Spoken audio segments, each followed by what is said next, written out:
Good evening. I call to order the October 22, 2008 meeting of the Los Gatos Planning Commission. My name is Michael Kane. I serve as chair of the Planning Commission. My fellow commissioners and I welcome you and thank you for attending tonight's meeting. The Planning Commission is composed of citizens appointed by the Town Council to review planning and development issues and to make decisions and recommendations to the Town Council regarding land use for both commercial and residential matters.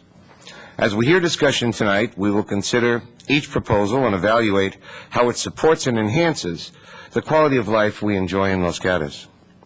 Ours is a quasi-judicial procedure, guided by the town's general plan, zoning codes, and other standards and guidelines that have been adopted by Town Council. Again, thank you for attending tonight's meeting.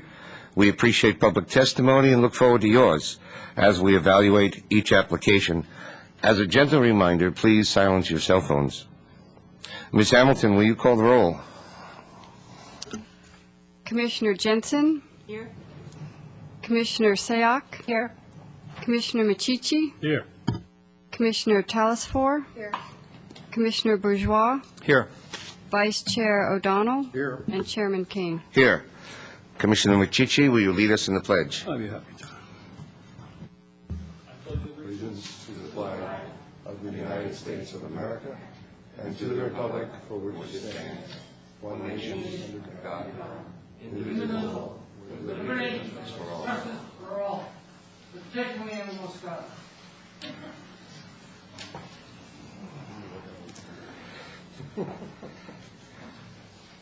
Commissioners, we have no minutes to approve this evening, so we go to written communications. Ms. Hamilton, do we have any written communications tonight? None Thank you. this evening. There are no requested continuances, so we go to subcommittee reports. In addition to our Planning Commission responsibilities, each of us serves on one or two subcommittees. And Commissioner O'Donnell, will you give us an update on the General Plan Committee and the General Plan Advisory Committee? There have been no meetings, nor have we been advised when the next meeting will take place. They haven't met in a while. Is that? I remember our opening meeting. I assume we'll have a closing meeting, but I don't know what we're having in between. So we're presuming the consultants are working on their part of the job? Yes, we're presuming that. Commissioner Bourgeois? I would like to add that there is a community meeting November 1st. Anyone in the community that is interested in participating in the general plan update process, the elements, the topics specifically identified are recreation, parks and open space, sustainability and green building, youth services, and senior services. If anyone in the community would like to have input into this process, there's a community meeting November 1st at Fisher Middle School from 9:30 to noon. So everyone's encouraged to attend. That's on November 1st. Right. There's a meeting coming up on the library, an A&S review, preliminary A&S review. Does anybody know what that date is? Staff, do we know? I believe that's I'm not sure. I think it's mid-November. Mid-November? Good. That's the first time the public will get a look at the library. It's posted on the Library doors. library doors. A good place for it. Commissioner Jensen, what's new with CDAC? CDAC has not met. We did not meet today, and nor have we met for the last two Wednesday Planning Commission meetings, so there's been no matters presented. Thank you. Commissioner Talasfori, has Historic Preservation Committee met? Right, it did. We met on October 16th, and we saw three items, and they were, the Historic Preservation looks at all additions, demolitions, or restructuring, redevelopment of buildings that were built prior to 1941, and we saw three of them at our last meeting. Two were house additions on Massal Avenue and Chestnut Street. And the last one we saw, which will be very interesting, is the Sorensen Building on Main Street. And they will, the developer is planning to modify the exterior and to renovate it, but keep the flavor of the historic Sorensen Plumbing Building as they move forward. So that'll be exciting to watch. Thank you. Commissioner Machichi, has the Architectural Committee met? No meeting. No meeting. And Commissioner Sayak, anything, pardon me? No. Anything new with sustainability? Sustainability Committee has not met since our last meeting. We've had a quiet month. We move next to verbal communications. As is your right, any member of the audience may speak for up to 3 minutes on any subject not on tonight's agenda. If you intend to speak, fill out a speaker card on the seat back in front of you and turn it into a staff person on your right, please. When speaking at the podium, give your name and address for the record. And understand, state law prohibits the commission from taking any action or discussing any topic that may be presented during verbal communications. And Commissioner O'Donnell, I have one. I have one card for verbal communications. Citizen Ray.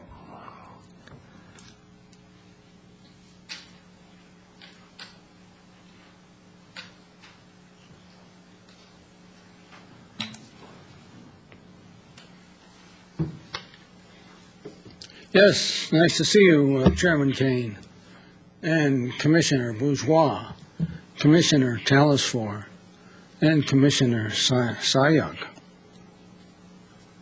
The ones I haven't mentioned, we're not sure about Ms. Jensen yet. We're not really sure what she's all about, but I'm going to leave her off my welcoming list for the moment until we know more. First off, I want to endorse and recommend heartily to you folks, and to the folks of Los Gatos, the candidacy for the Town Council of Barbara Spector, our mayor, and Michael Kane, chairman of the Planning Commission. As most of you may know or may not know, I have attended every council meeting and every planning commission practically for the last 8 years, solid, okay? So I have probably the most definitive read on the character and the ability of the people that I recommend to carry out the job that they are candidates for. And I am so enthusiastic about Barbara Spector and Michael Kane, I can hardly stand it, okay? And I want to tell you, on the negative side, there's a candidate by the name of Steve Rice. I think you probably know this man.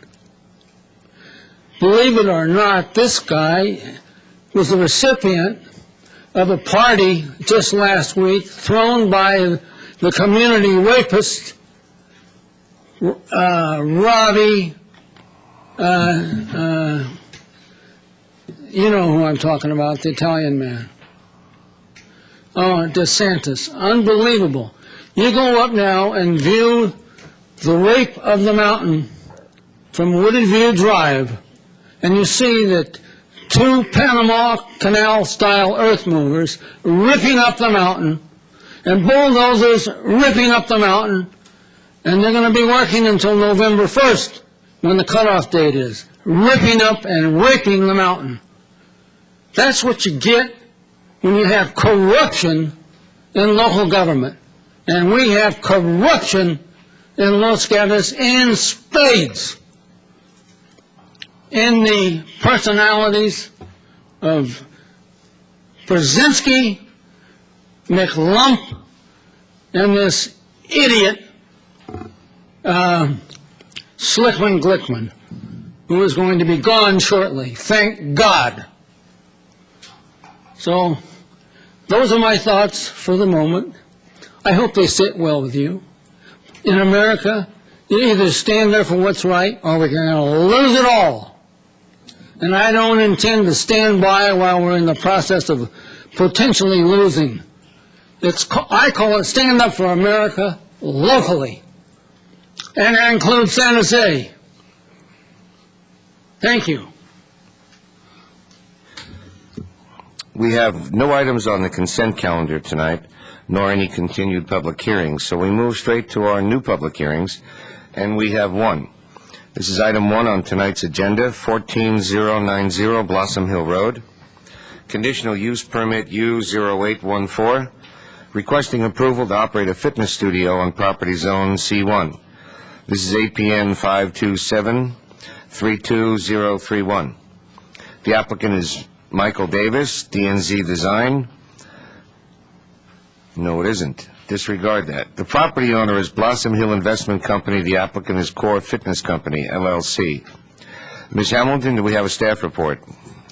Yes, Marnie Mosley will present the report for this evening. Ms. Mosley? Thank you, Mr. Chairman. The subject site is located at in the Walgreens Shopping Center at the corner of Blossom Hill Road and Harwood Road. The Planning Commission approved a conditional use permit for a fitness studio at 14090 Blossom Hill Road on September 13th, 1995. This space was first occupied by Linda Evans Fitness and preceded by a small 24-hour fitness studio. The tenant space has been vacant for several years, which has resulted in the expiration of that approved conditional use permit. The applicant is requesting a conditional use permit to allow a similar fitness studio that will focus primarily on Pilates and large group classes. They will also offer dance classes and occasional nutrition and health lectures. The applicant would also like to include a snack bar and a retail space. The applicant is proposing to operate from 6 a.m. to 10 p.m. daily, and the fitness center is proposing to have a maximum of 30 participants and 5 staff members on the premises at any given time. The snack bar and retail will be primarily for those participating in the fitness center's activities, but will also be available to non-participants. The proposed use will not increase traffic and complies with the parking requirements in the town code. Staff recommends that the Planning Commission approve the conditional use permit subject to the attached conditions. That's the end of staff's report. Thank you. Thank you. Commissioners, questions for staff? I have one. Under paragraph D in the staff report, it indicates a 24-seat snack bar. And I'm wondering, is that what Linda Evans had, or is this a new element? That is a new element, On from what I'm aware of. On the space description, I really didn't see a snack bar of any size that would accommodate 24 people. Where are we going to put that? It is labeled in Exhibit 7. Coffee juice bar? It's not, yeah, the coffee juice bar. So it's very small. It's not the primary. It's not definitely not a primary element. It's definitely ancillary. And we said there'd be 8 seats outside and potentially A maximum 16 of 8. inside for 24. We don't show 16. You do see 2, 4, 6, 8, 10, 12. There are 4 additional against the window, is my understanding of what those are. Thank you. Other questions for staff? Seeing none, I'm going to open the public hearing. And shortly we'll call the applicant, who will have up to 5 minutes to speak. After the applicant speaks, members of the public may speak, each for up to 3 minutes, followed which the applicant may return and give a 3-minute rebuttal. If there are members of the public who wish to speak on this matter after the applicant, please turn in a speaker card and you will have your 3 minutes. I now call the applicant, but I don't have a name. I just have 2 corporations. Who do we have? David Mora?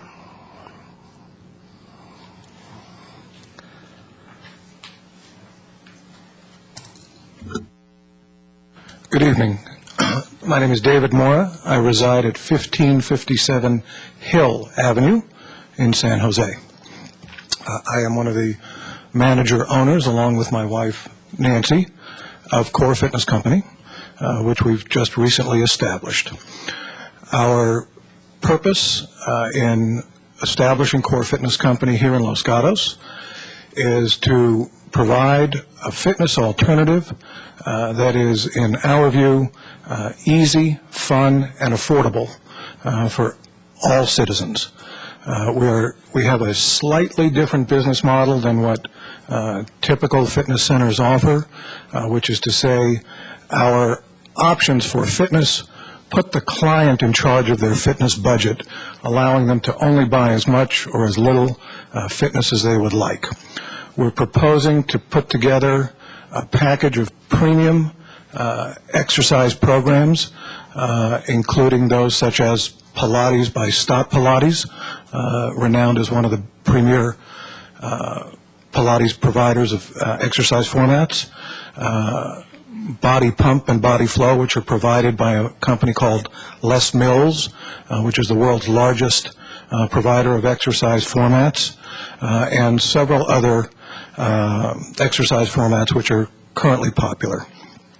We want to do this in a manner that services the entire community by providing fitness services for young and old.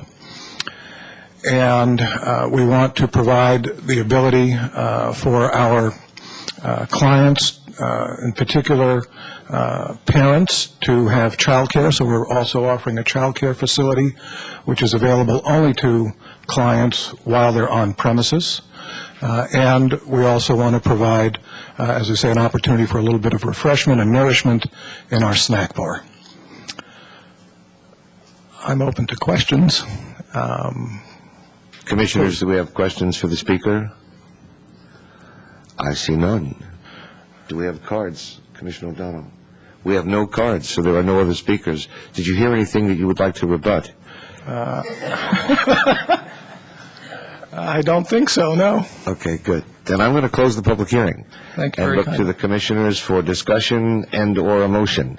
Commissioners, before we do that, have we all had a chance to visit the site, and are there any disclosures that need to be made? Good. Discussion. Let us begin with Commissioner Machici. That's fine. Motion to approve the conditional use permit U08014 to operate a fitness studio on property zone C18 PM 527322031. As required by the town, the following findings: proposed use of the property or essentially the public convenience of welfare, being a health situation. I think that would be a proposed uses will not appear the integrity character of the zone. Thank you. Why don't we start from the top of the motion, Commissioner Machici? I'm sorry, I didn't know. Sit next to me again. I didn't know it wasn't on. Sorry. I've made a motion to approve conditional use permit U08014. I've mentioned the first finding being the proposed use of the property are essential or desirable to the public convenience or welfare. Proposed uses will not impair the integrity and character of the zone, and proposed uses would not be detrimental to public health. In fact, would be good for it, safety or general welfare. And proposed uses of the property are in harmony with the various elements or objectives of the general plan purpose of the town. As required by Section 15301 of the State Environmental Guidelines, as adopted by the town, that this project is categorically exempt, and meeting the conditions of approval in Exhibit 3. Thank you. Do we have a second? Commissioner Sayak? I'll second the motion. Do we have discussion? Seeing no discussion, I'm going to call the question. All those in favor say aye. Aye. Opposed? Motion passes 7-0. Mr. Korver, there are appeal rights. Yes, there are. All those people in the audience who are dissatisfied with the decision of the Planning Commission may appeal the decision to the Town Council.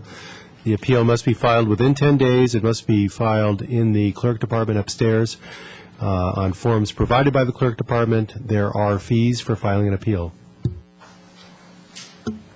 Thank you.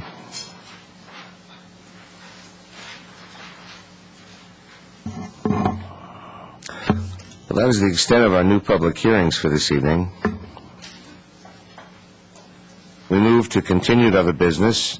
We have no continued other business. We have no new other business. Oh, yes, we do. We have two items under new other business. We have a report from the Director of Community Development. Anything to report, Ms. Hamilton? Nothing to report that I know of. Let us move to commission matters. We have one item scheduled under commission matters, commissioners, and that's the election of the timing of the election of the chair and the vice chair. Last year we did it in February, and it was a bit awkward because these commissioners didn't get to join the new committees as they formed in January. And if we look down the road, at any one time, two commissioners could be cycling off the commission, and new ones would be appointed, and there still wouldn't be a chair until February.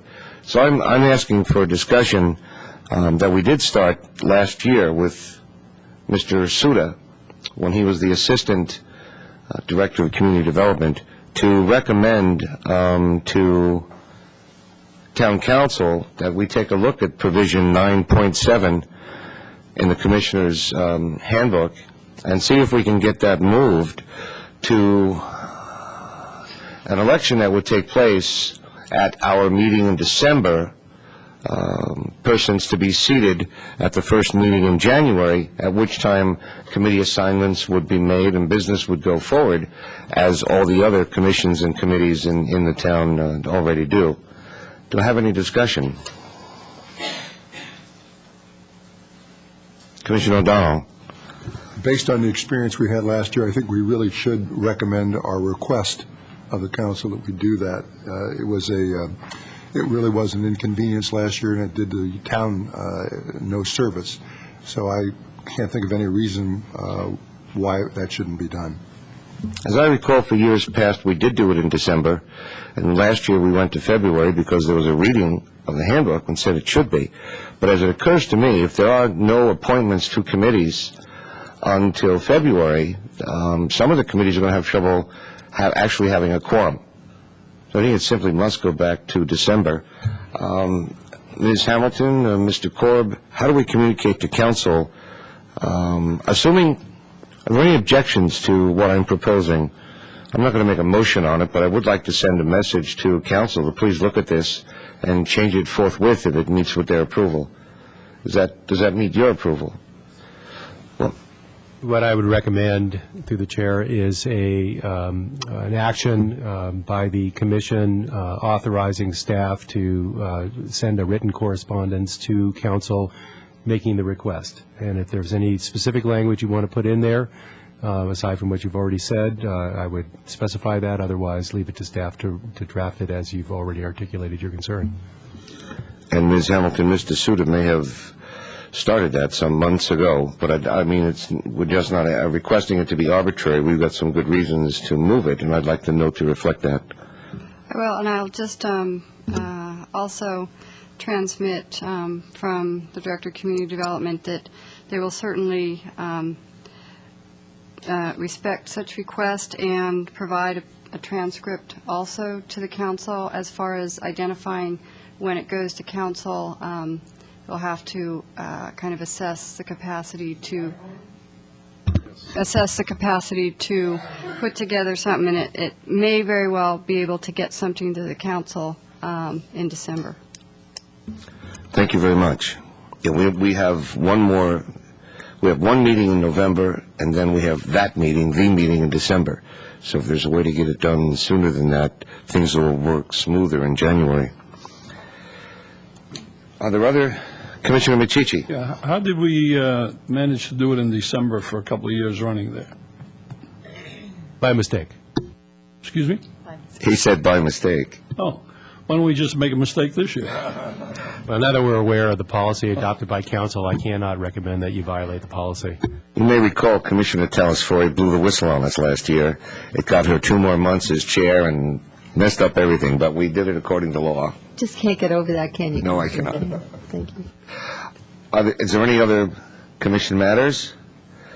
Well, seeing none, I'm going to adjourn the formal proceedings of the Planning Commission. I'm going to adjourn to a study session.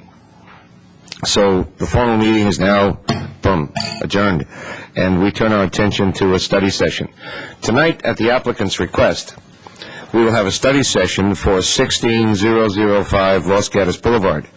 This is a plan development application, PDO 7-145, requesting approval to change the zone from CH to CHPD and to demolish existing auto dealership and construct 2 retail buildings totaling 13,000 square feet and 90 multifamily units. This is APN 529, 16025, and 053.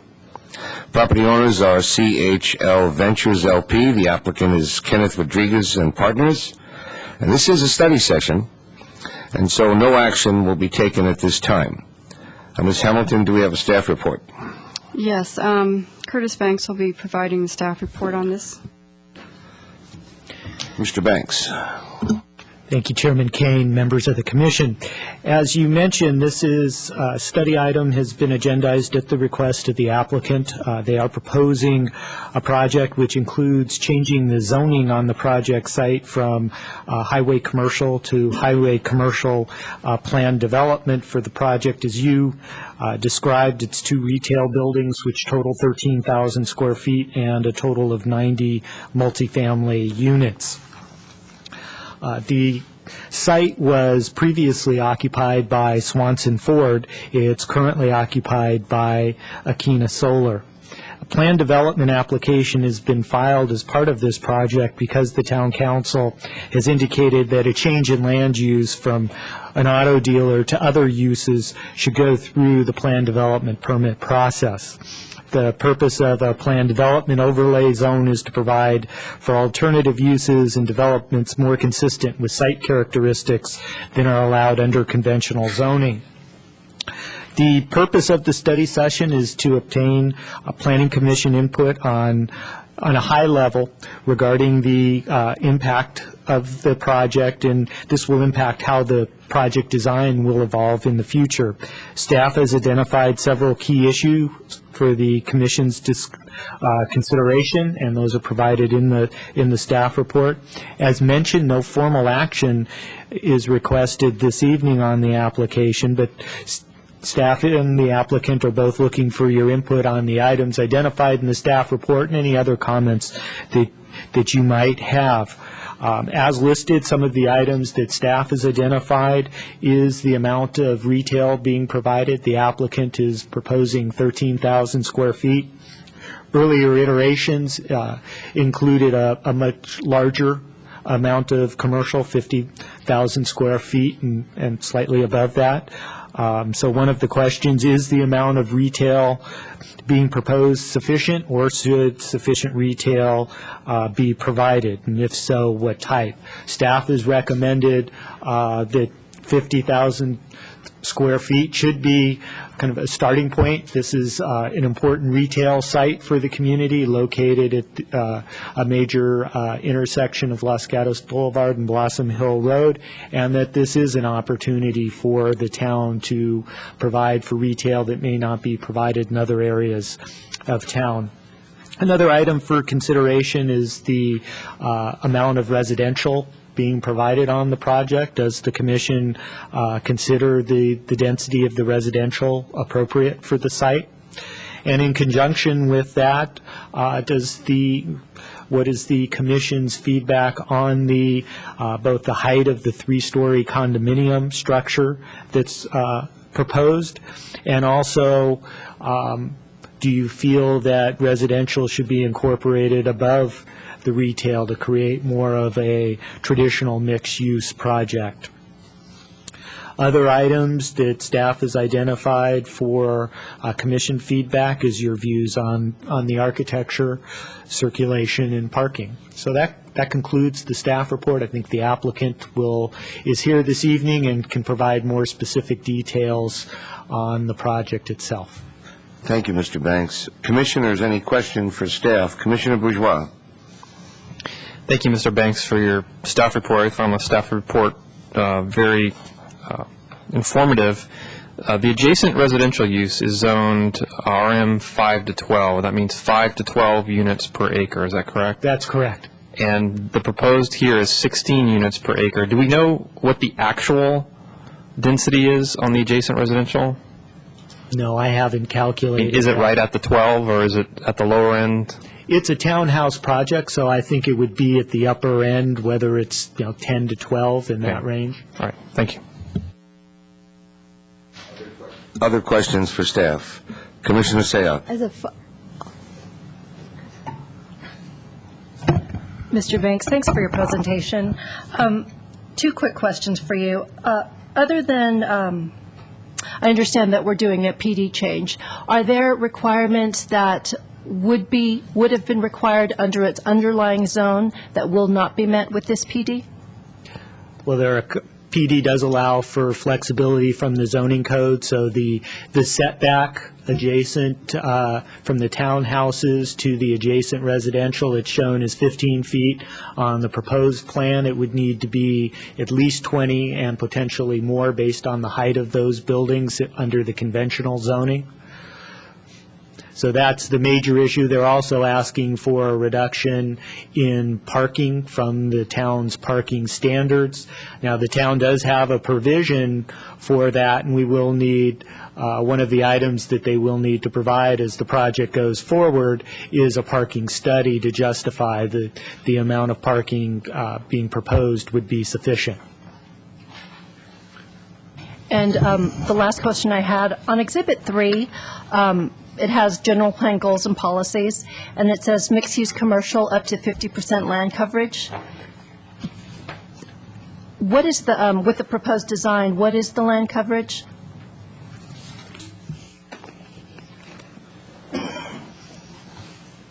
Let me check just a moment.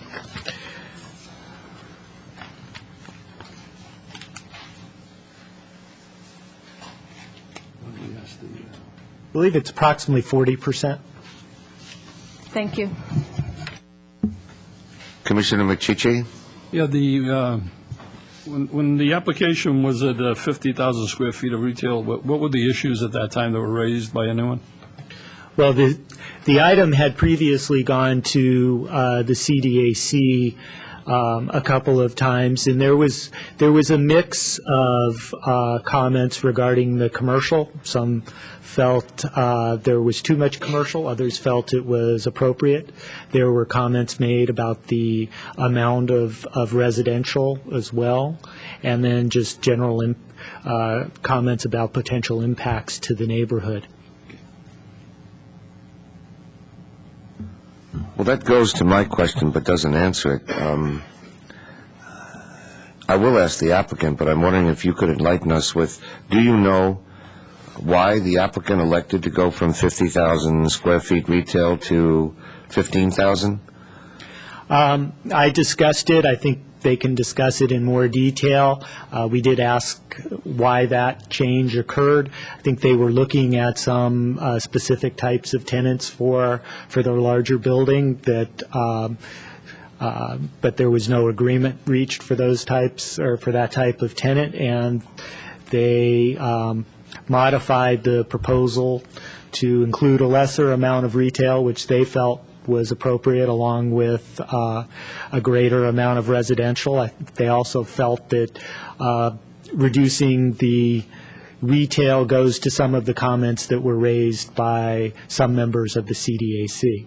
But as I mentioned, the applicant is here and is prepared to discuss that this evening as well. There were two CDAC meetings, right? And it seemed to be split on the advice of increasing or decreasing the retail? Correct. Okay. Thank you. Other questions for staff? All right, seeing none, I'm going to open the public hearing. Thank you, Mr. Banks. And we'll shortly call the applicant, who in this case will have up to 10 minutes to speak. I'm going to ask members of the audience tonight, how many folks, by show of hands, intend to speak on this matter? 1, 2, 3, 4, 5, 6, 7, 8. 8. 1, 2, 3, 4.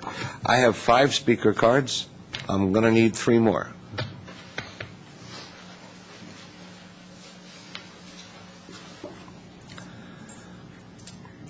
What I'm doing is getting a rough measure of the amount of time that we would spend in the public hearing. And had there been 20 or more speakers, perhaps I would have asked for some spokespersons if that was possible, or in the interest of time, reduce the speakers to 2 minutes. But I think we can go with our full 3 minutes per speaker, and I thank you for the cards. Who speaks on this matter? Mr. Rodriguez?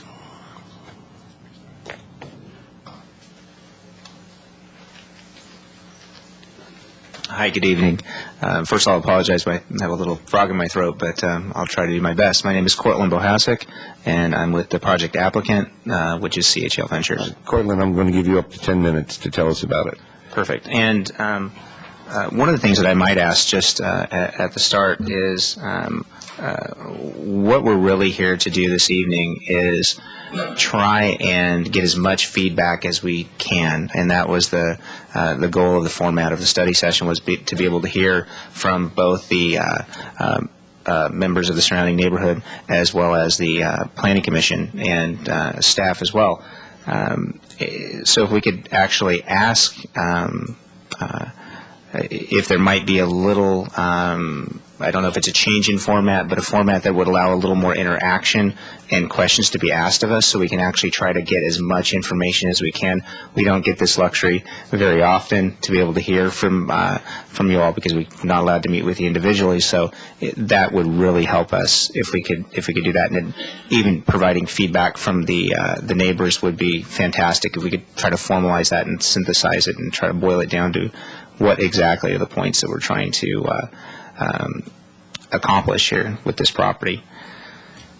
Let me start out by saying that we'd like to thank Curtis and staff for the staff report that they've prepared.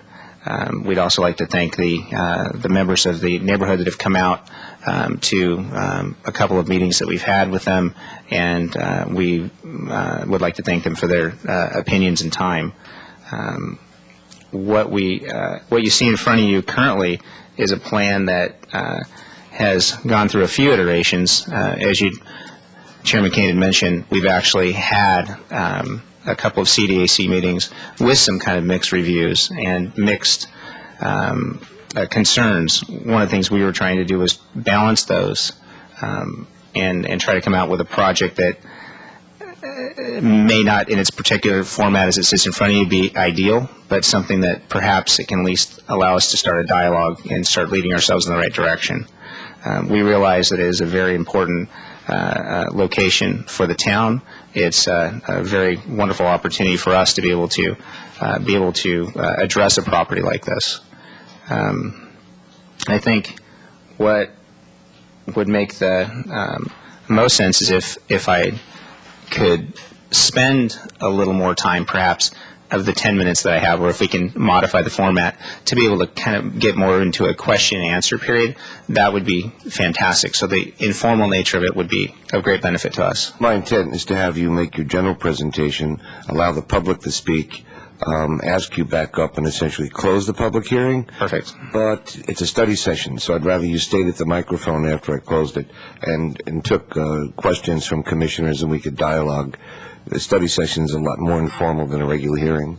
Thank you very much. When you're done, we'll have the public speak, and then we'll go to sort of the Q&A. Perfect. So again, just to reiterate, the project that we're now proposing consists of, as Curtis mentioned, about 13,000 feet of retail. We have approximately 90 housing units based in the configuration that we felt worked well for the site. It provided the retail up front onto Los Gatos Boulevard and had the lower density or lower intensity residential housing buffering the neighborhood behind. I think with that, what I'd like to do is really turn it back over to the chairman so we can have the public speak, and we'd be happy to come back up and answer questions. Part of that, let's see if there's any preliminary questions from the commission. Thank you. Commissioner Bourgeois. Thank you. I heard you mention that you did have a couple of community or neighborhood meetings, and I was just curious as to what you heard at those meetings. What were your general impressions, and how that shaped what we see here today? What we did is we hadn't changed a whole lot of the project from the meetings that we had. What we knew were going to happen was we were going to undergo a traffic study, a parking study. We were going to hear from the Planning Commission. We had heard one side of it from the neighbors, and certainly their concerns are traffic, access, keeping cars and things out of their neighborhood, which are all things that we would like to, acknowledge that we understand and not let them think that we're trying to sweep it underneath the rug or something. We really want to hear from all the parties involved so it's in one clear format. If I could just follow up, just to be clear, so no changes have been made to the design yet based on the input you received from those neighborhood meetings? No changes in terms of circulation, no. But as far as mix of uses and density and placement? Because we've been through a couple of different meetings, there have been some modifications to the plan. We talked about initially, and Curtis had mentioned how we had initially a 50,000 plus minus square foot large format retail building on the site with housing towards the rear. That's gone through a little bit of a metamorphosis in that we haven't been able to or hadn't been successful in locating any kind of a tenant that would be interested in that type of large format. I guess if I may continue in this vein, Yes.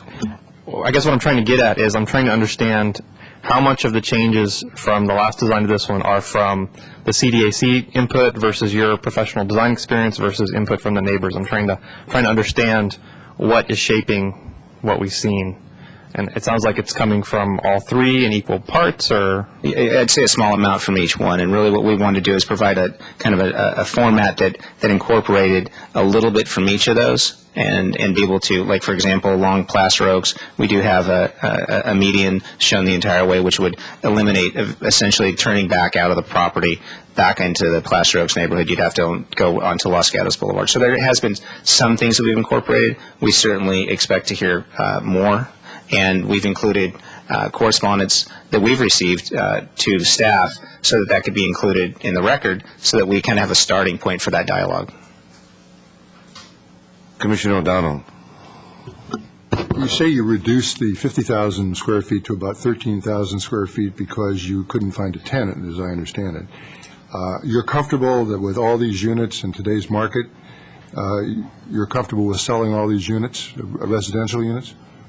We still think there's strong demand for residential housing in Los Gatos, so we still do believe that it's a very viable use for the property. And since we have a adjoining residential neighborhood, we know that there needs to be some type of residential housing component that buffers that in a lower intensity. We were looking for the ability to perhaps put a little bit higher intensity with a little bit smaller units, which are going to be more in demand as the economy moves in the direction that it's moving, that the units may be more readily accessible if we do have a mix of some smaller and a little bit larger to serve a different population.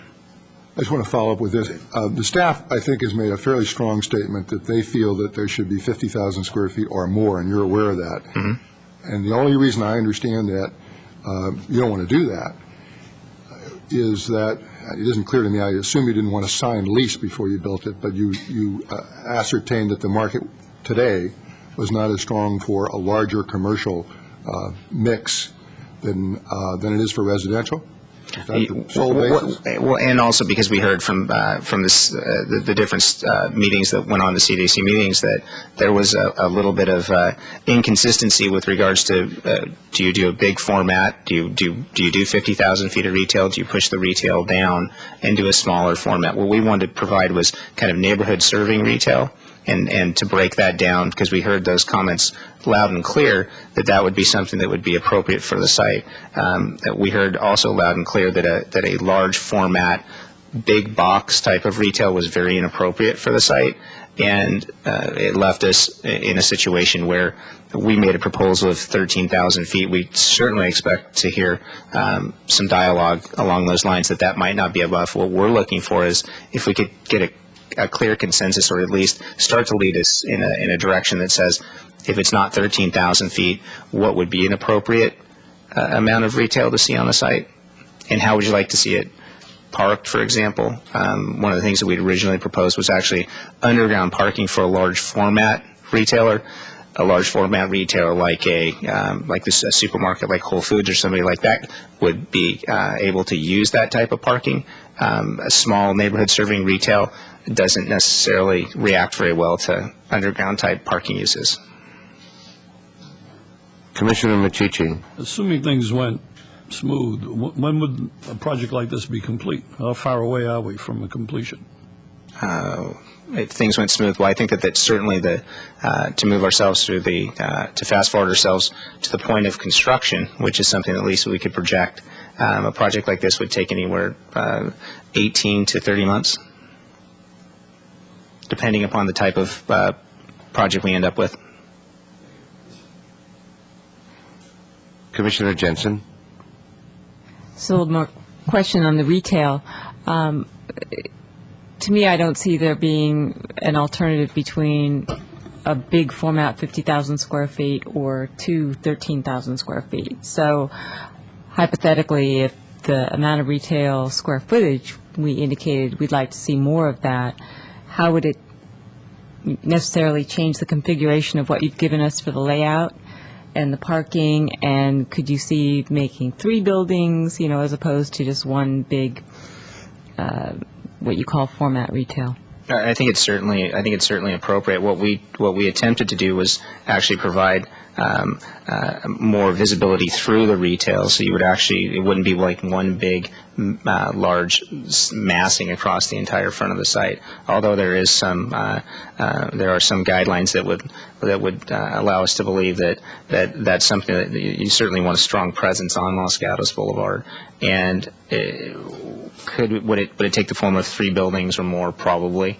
It might include one building that was slightly larger in size, but certainly nothing up into the 50,000 square foot range. Commissioner Jensen. Just follow up on that. In our staff report, the staff asks us to consider whether residential above retail would be appropriate, and I was wondering what your reaction to that is. In certain situations, it is appropriate. If that was a desire to see residential above the retail, that's something that we could certainly incorporate.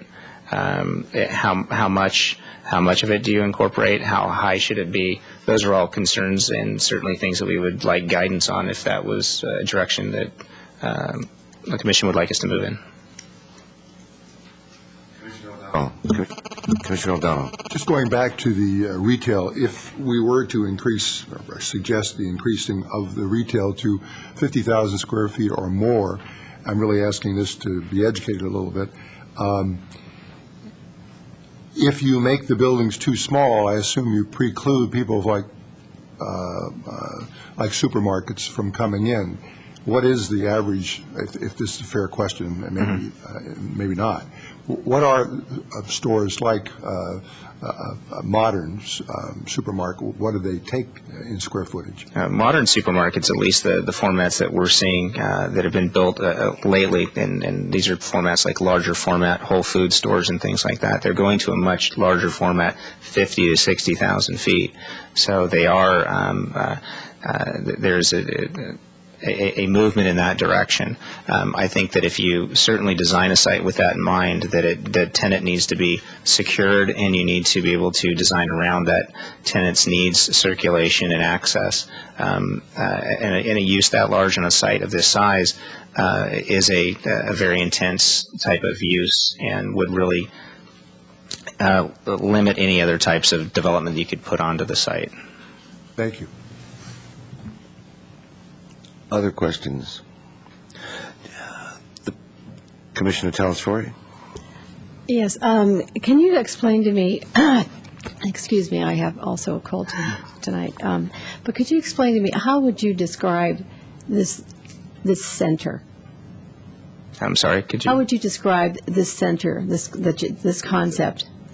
The center. Yeah, the center that I'm looking at. Right now, I see I see 2 retail buildings, and then I see a lot of residences, and I'm thinking that, we're looking for mixed use, and I mean it's very distinct when I look at, this parcel is divided into 3 very distinct areas.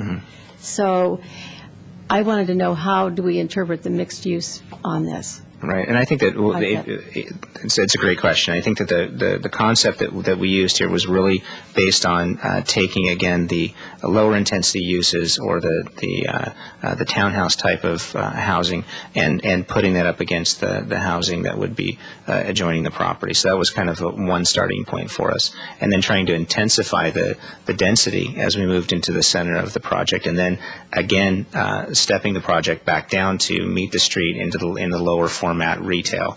So it's almost like we're trying to create a kind of an inviting backdrop for the retail, and actually trying to bring people off Los Gatos Boulevard and let them experience the larger scale housing, and the townhouse development really being something that again step that intensity back down to meet the adjoining neighborhood. So I don't know if there's an exact term that I could coin for that type of programming. I think it's something that just is a blend, trying to achieve a blend of uses that would be appropriate for the site.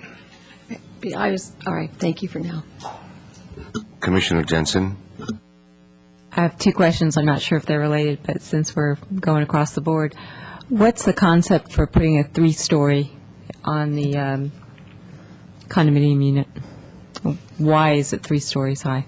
The 3-story format was actually derived because what we wanted to do was have try to open up as many courtyards and other portions of the property as we could. When we started to do that, what it started to do was give ourselves the ability to kind of drive the massing to a location in the center of the site, again stepping it down. So it was architecturally done to provide a more open space around the properties themselves, and not have a very monolithic block in the middle to try to achieve the densities that we were looking for.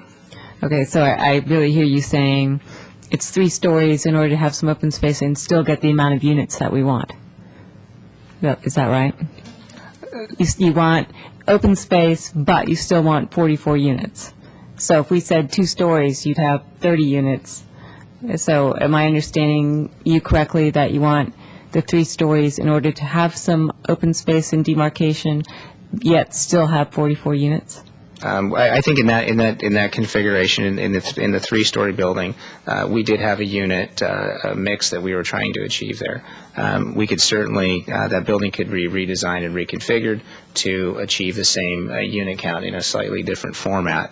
We're just looking for feedback in terms of, is that height in that location, is it something that would be acceptable? Is it something that is definitely a hot button and not acceptable? If it is, then we would certainly go back and rework that. One more follow-up. So at least from my perspective, 3 stories is not acceptable there. Then I was wondering, what's the 1, 2, and 3 bedroom mix of the units? So what kind of resident are you bringing in, and how are you mixing your residential units? The mixes were really done to achieve as I said kind of at the beginning of my opening statement, what we want to do is try to provide a mixture of housing opportunities that can fit different types of household configurations. So whether or not it's a single person, it's 2 people, it's parents with children. We wanted to be able to service those different needs. And in doing so, what that did is allowed us to mix the unit count to allow for some 1 bedrooms, some 2 bedrooms, and certainly some 3 bedrooms. Do you have a mix yet that you could tell me numbers? Let me check on that. Not an exact mix, no. Commissioner Jensen, when you refer to the 44 units, are you referring to the center podium building or what? Yes, I'm looking at my, what is it? A12 3-story residential indicates 44 units on the paren there. Right, and we know That's what I'm referring to because it's the 3-story unit. Good. And we know the total is 90, 64 plus 26? Right. Okay. With respect to those 90 units, and on a minor item, I'll need a speaker card later. I don't think you're in my book right now. With respect to those 90 units, I attended a meeting this morning and heard the mayor talk about development in the town, and interestingly enough, the strain that any large development might put on our schools. And I think she's setting up a committee or task force to communicate with the school district and give them advance notification anytime we have a project equal to or greater than 10 dwelling units. And here we have 90. Are you aware of these concerns? Have you met with the mayor or any representative of council? I think that would certainly be a logical next step for us to look at impacts. We certainly believe that all those impacts will be studied, and the goal would be to try to achieve a mix that would allow possibly additional housing units that may be formatted in a way that would appeal to more users that may not have an impact on schools. So, for example, you may have seniors, you may have... You would consider dedicated senior housing? Perhaps for a portion of the site. Okay, good. I'm going to save the rest of my questions and concerns until after we hear from the public. Is that okay with the commissioners? Good. Then I will excuse you, sir, ask you for a card, and invite up the public. Public speakers will have 3 minutes each, and we ask, rather than be repetitious, if that were to occur, simply say, I agree with Bob, or I agree with Linda, or give us some new points, some new concerns that you have. Our first speaker is Lisa Kleisner.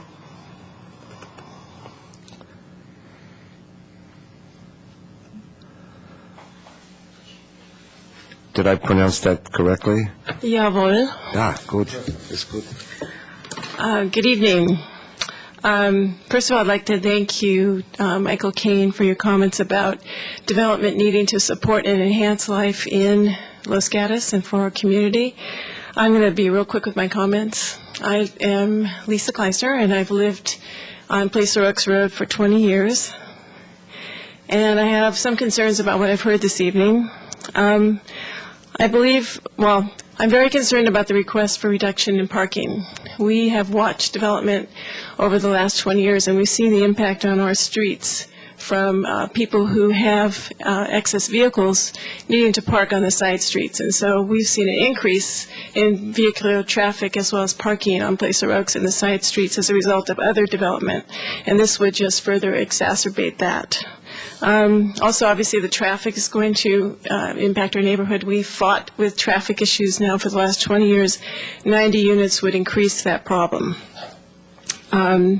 I'm concerned about the setbacks that I see with the proposed development. I don't believe that they're appropriate given the density that's being proposed. And if you look right across the fence, the type of density that we have in our neighborhood and the large lots that we have, it used to be a fruit orchard, and so I think it would be inappropriate, and I'd like to see something that's more appropriate. Also, I'd like to understand better staff's agenda and your agenda, what you want to see on that site, because I think it's a triad here. It's what you want, it's what staff wants, and it's what, and actually 4 people, it's the developers and the neighbors, and we need to share all that and then kind of put that together, and I don't think this is the appropriate format for that. So what would I like to see? What would I support? I would support low-rise, consistent with the neighborhood. I would support reduced density with gathering places for pedestrians. I would support something that has garden areas, play areas, something that doesn't look like a development from San Jose, but really respects the quality, the unique quality of Los Gatos, and focuses primarily on the life quality for the tenants in those units. I think that's really important. I would support something that would reduce traffic, that would provide for adequate parking, not substandard parking, and I would keep the traffic impacts off of Placer Oaks. Thank you. 1 second, let me see if there are some questions. Questions for the speaker, Commissioner Sayoc. Thank you for your comments. You mentioned low-rise. Can you just clarify what you mean by low-rise? 1, 2, 3? 2. Thank you. Was that your question, Commissioner Machici? I have a question, ma'am. Yeah. Lisa? Lisa. Was there another question, Commissioner Telesfori? I had one. Would you see retail there, and can you see, 1 or 2 big stores, many little stores? Thank you, Joanne. And you for said asking. gathering places. Can you describe that, elaborate Thank on you, that a little Joanne. more? I was disappointed with the development on actually all 3 corners because as a pedestrian in the neighborhood wanting to approach retail, we have inadequate sidewalks, and when you go into the developments, let's say the Whole Foods development, it's very difficult to get to it, and then there's only one sidewalk to get into it. So none of the developments are, and I would ask each of you to start at my house and try to get to those developments without getting run over. It's really tough with that intersection, which is really busy. One thing I did forget to mention, and that's that I really think, in the sort of the days of post-auto dealerships along along the boulevard, that this project needs to be looked at in the context of what are we going to do as a community to fill in all of those blanks along the boulevard. And if we look just at this project and this density, what does that mean then to the other dealership down the road? Let's say if it would be appropriate to do maybe a similar development, but maybe it's more appropriate that we spread that density throughout, because otherwise we may be saddling ourselves with an exit. We may have a lot of square footage in retail that can't be supported in economic good times or down times like we're having now, and we end up with empty buildings like we have now. I have a question, and it's not a trap question. It's just going to teach me something. I'll be asking others as well. Are you familiar with the charrette study that was done on Los Gatos Boulevard some years back, and the document called the Los Gatos Boulevard Plan? I actually was the person who actually compiled all that information and created the brochure for that from the charrette, and I participated in the I charrette. had a feeling you were familiar with Yeah, that. I had longer so hair. You know that there is essentially a plan, a design, an intent on commercial development with Yes. mixed use Yes. all up and down the boulevard. Yes. And there's a provision in there that says, with respect to the boulevard, the stretch of boulevard from Blossom Hill to Lark, if you were on Lark and started to walk south toward Blossom Hill, the intent of the plan was that the residential use would pick up eventually and be the most dense, however dense that might be, as you reached Blossom Hill, so that housing units actually would begin at Blossom Hill and phase out as they approached Lark. You familiar with that provision? No, I'm not. I wasn't either till I read the staff report. Commissioner Banks, Mr. Banks, I don't know if you just got a promotion or a demotion. I don't know. Mr. Banks, what section of the Boulevard Plan did we find that in? I found this interesting, and I thought you might as well. Commissioner Jensen? I participated in the charrette process, and there was a discussion, I don't know if you remember it or not, but because there was housing as you started, for example, by the Los Gatos Honda dealership, as you got into a residential area, the theory was that as you went more south, so that you can transition into that clear residential area that basically starts at, Pine or Roberts or around there, that there would be a lessening of retail, not an elimination of retail, but a lessening of retail with an increase in residential, which doesn't mean it has to be 90 units. Right. But it just meant that it needed to be transitional to the residential area in the south. Right. It just sounded like Ms. Kleisner was engaged and informed, and I wanted to share this provision with her. Do we have it, Mr. Banks? Yeah, the section you're talking about is Section C, which are the goals of the policy, and item number 4 talks about to provide a transition from higher density uses at the north end of Los Gatos Boulevard to existing residential uses at the south end of Los Gatos Boulevard. Thank you. Thank you for a very good presentation. Oh, thank you.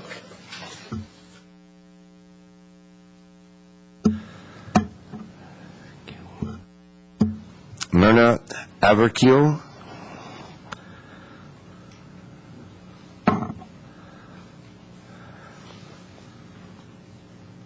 Good evening.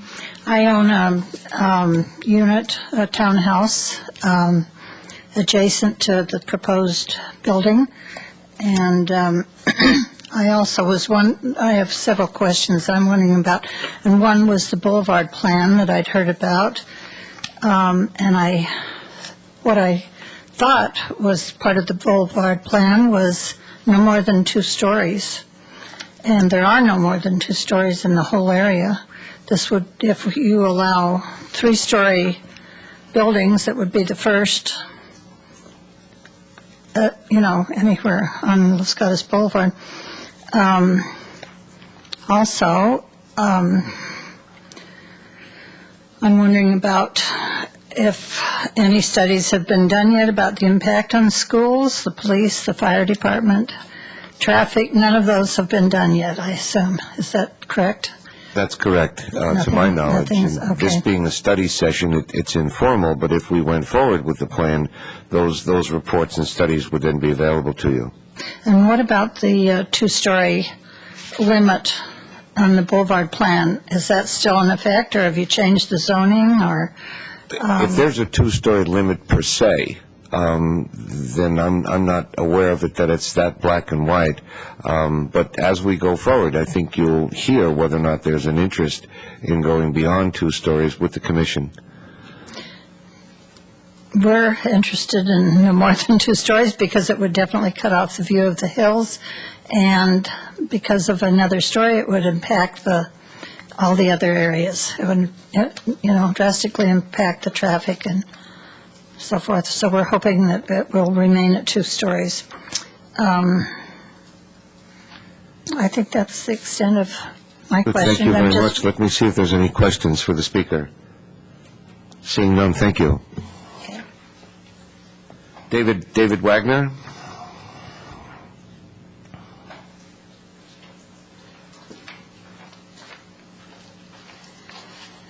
Hi, I'm Dave Wagner. My main concern is traffic. I live on Izora, which is around the corner from the proposed construction. About 2-3 years ago, we did a traffic study. Because of all the cut-through traffic, there's a quick cut-through when you're trying to, instead of waiting on the light to turn left on Blossom Hill, on Los Gatos Boulevard from Blossom Hill, there's a problem where people turn left and they go through the apartment complex and they end up through the single family dwelling homes there. And that study concluded that there was a speeding problem and there was considerable traffic problem. That problem went all the way down to Lark Avenue, through the neighborhoods and everything. There was some traffic calming measures done in a portion of that, but there wasn't the funds at the time to deal with the traffic at that time. My main concern with this 90 new units and a new commercial package that could be, have more density as far as traffic than Swanson Ford did would be the added traffic onto Izora. There's a few ideas that we've bounced around with the developer here, like maybe putting a no left turn on Oak Rim, Placer Oak, out of Oak Rim. Maybe doing some other traffic calming measures in the area. I believe the 90 units is probably too many for that area. Also, I'm just really concerned with the density in that area next to all the single, homes. Thank you. Questions for the speaker. Commissioner Bourgeois. Thank you, Mr. Wagner. The traffic calming measures that were put in place, just anecdotally, were those effective at all? I believe so. They helped. It was mainly down by the Jiffy Mart there behind, and they put a traffic circle and speed humps and things like that. They put a no left turn down there onto Lark. So it helped, but it's still an issue. It's still an issue, especially on the Izora area. There's really nothing that was put down on our area. Thank you. Other questions? Thank you very much. Citizen Ray.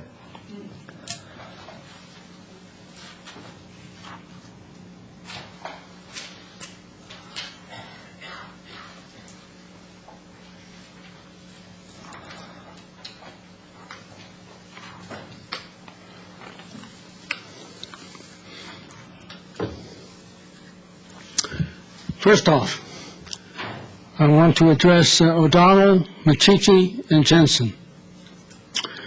I want to bring you three up to speed what the CDAC said about a 60,000 square foot market in this location. You obviously are ignorant of what was said, okay, by this other civic group, okay, which has two council members. And the consensus, as I remember very clearly, was that the CDAC said no woman in her right mind is going to buy groceries upstairs and haul them downstairs to a parking garage? Nobody. It's pure nonsense, idiotic to even think about it. So I ask you three to give that a little perusal. Next. General plan. Nobody's mentioned it yet, and I have it in front of me as to what the general plan mandates with mixed-use commercial, okay? Mandates. So please listen up, okay? It says, project design shall, underline shall, that's mandatory, shall maintain the small town, residential scale, and natural environments of adjacent residential neighborhoods. Period. End of story. Okay? Projects developed under this designation shall be designed to provide prime orientation to the major arterial street frontage and proper transitions and buffers to any adjacent residential property. Repeat, proper transitions and buffers to any adjacent residential property. This designation should never be interpreted to allow development of independent commercial facilities with principal frontage on the side streets. What do you think a 60,000 square foot market's going to be? Falls right into the category of the general plan mandate. And not one of you has expressed that, of you three. The rest of you, I'm going to give you the benefit of the doubt. It's coming up later. Okay? Setbacks. The setback matrix in this staff report is 100% wrong, okay? I have a copy of the handout right in front of me. And I want to read you what it says. It gives the setbacks for CH zone, okay? And then it says, it adds 1 foot to each side yard, rear yard, and front yard setback, 1 foot for any building that exceeds 20 foot in height. For anything over 20 foot, you add 1 foot to, excuse me, Mr. O'Donnell's sleeping over there. Citizen Ray. So there you... Excuse me, please. The timer is at fault. The red light went off some time ago, and Arlene is letting me know. Thank you. Arlene is letting me know that your 3 minutes is up. Is it up? Yes, it is. Well, I trust you've all heard me. It's the truth, the whole truth, and nothing but the truth. Thank you. So help me God. It's right here in print. Dorothy Erickson? She's going to be tough, I can tell.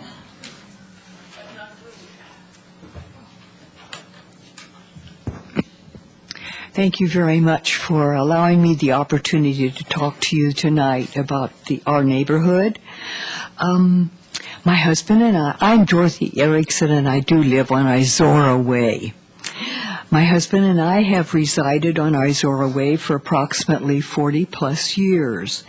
And just within the last few years, the neighborhood has been changing greatly, and we older people have been moving out for one reason or the other, and so young families are coming in with their children. And I'm so afraid that I foresee that Izora Way is going to become a real thoroughfare for the residents in this proposed project, and also for the people going to the retail outlets. I want you very much to always consider the children that walk to school. There are more children every year walking to school on this route. There are more bicycles. The children are riding their bicycles to school on this route. And adults are using this route for their walk down to Vasona. And senior citizens such as myself, we use this route. This is a small road. Izora Way is small. And I feel that not only Izora Way will be impacted with all these cars, but also I see Leroy and Frank, Placer Oaks, and Flint Ridge. I see all of these are going to be just filled with cars. I just want you very much, please, to listen to we neighbors. And the First Lady that spoke, that was so eloquent. I back everything that she said. I want to go on record as backing all of that. I feel if you let this project go ahead, that the peacefulness and the quietness and the integrity of our little community is going to be destroyed forever. So thank you very much for considering we neighbors and allowing us to speak and giving our concerns to you when you work on your study session. Thank you very much. Thank you, ma'am. Let me see if there's any questions for the speaker. Oh, please don't ask me any questions. Okay. Thank you. Doug Derhue?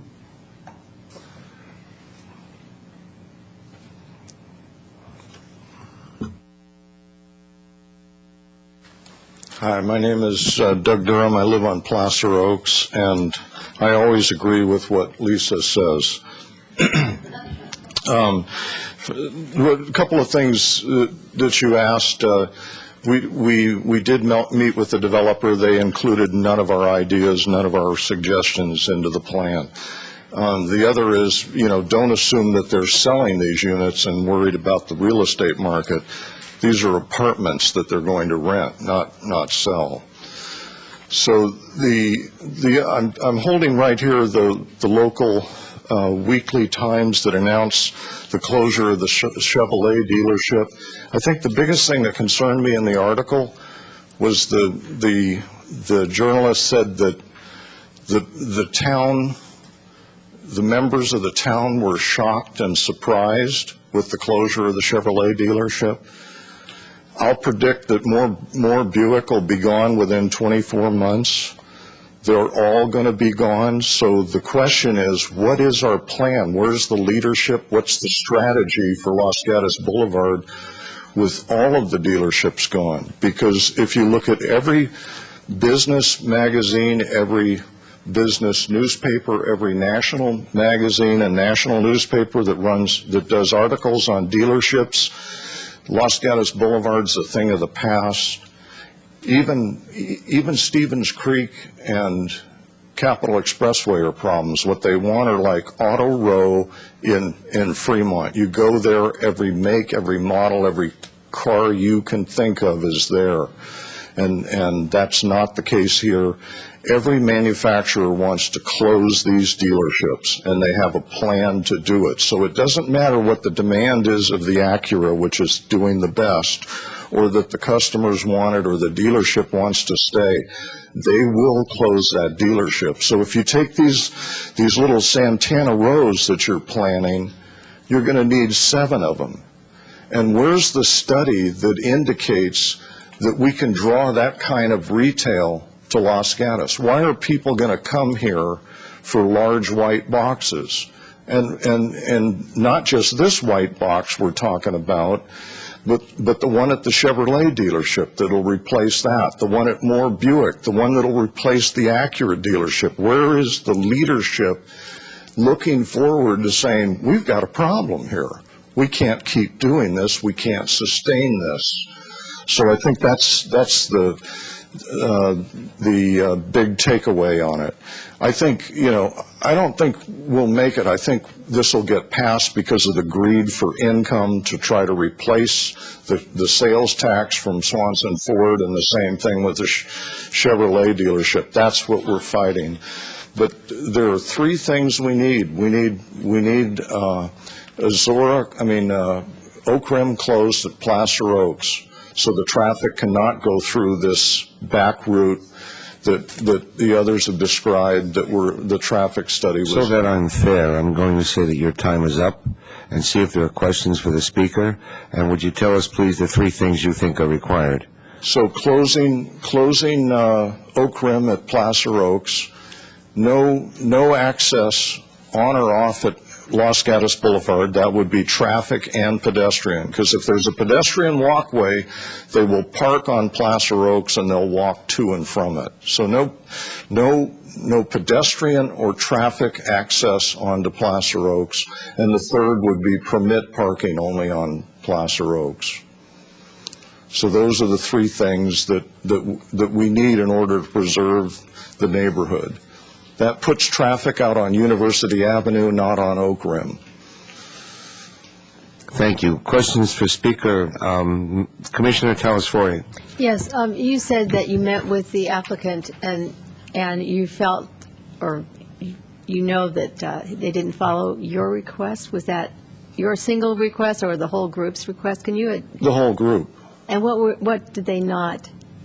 This is what we wanted to do was form a partnership on how do we control the traffic and eliminate the traffic and any problem into the neighborhood. And they actually increased the egress on Placer Oaks after that. Commissioner Machici. Submitted the neighborhood meeting report to the staff report, yeah. That was submitted by the applicant.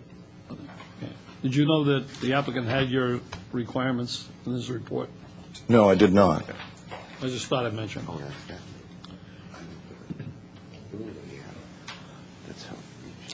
Thank you. Thank you. Other questions? Our last speaker is William Leggett.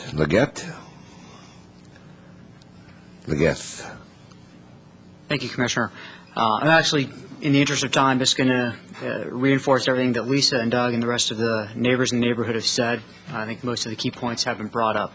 This development is just too dense. So, thank you.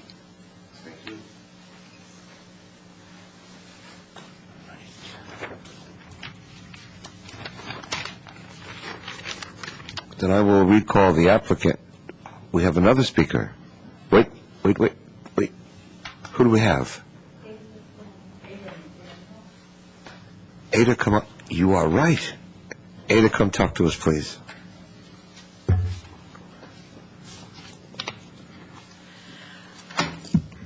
I really don't have too much more to add other than what Lisa said so very well, and Myrna, and also Doug.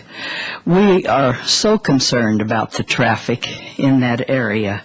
We are directly behind where this development is going to go.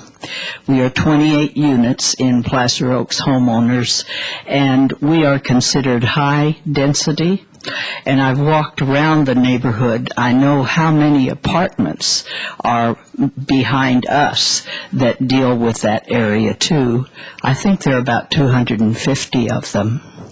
And so the traffic on that roadway is really immense. I know that they are proposing that there would be an area of being able to go out toward Los Gatos Boulevard and not go out to Placer Oaks. But I don't know if they have actually stopped traffic from coming in the afternoon from Blossom Hill Road down Oak Rim Way onto Placer Oaks and into their development. There is a daycare center which is located right at the as you are turning from Placer Oaks onto Oak Rim Way, and many parents are there in the morning picking up their youngsters and leaving off youngsters, and so that would be a problem as far as traffic also. We, too, are concerned about this big podium development in the center of the property, being 3 stories high. We came to 2 CDAC meetings, and at one of those meetings, I know that the CDA people said to the developers that the development could not be above 3 stories. And if we have a development that's 3 stories and as high as they are proposing, in what I'm seeing on these papers, we are not going to have very much sunshine at all. It's going to make us not have any view of the hills around us, and both of those things are not going to be conducive to keeping our property values in a good state. I think that most everything the people have talked and mentioned to you, but we really do want you to consider the traffic problem. And I think that's all I have to say, and thank you very much. 1 second, I'll see if there's any questions for the speaker. I have one. You were at the September 2006 CDAC meeting. Yes, Spoken. At that time, you were concerned about a barbed wire fence. Did anybody ever get that down? It's still there. They've covered it over with green, Akina solar to camouflage, to keep people from seeing their equipment out on the property. But it does make you feel like you're living at Stadalag 17. We want to see that thing gone. Thank you very much. Well, now I recall the applicant.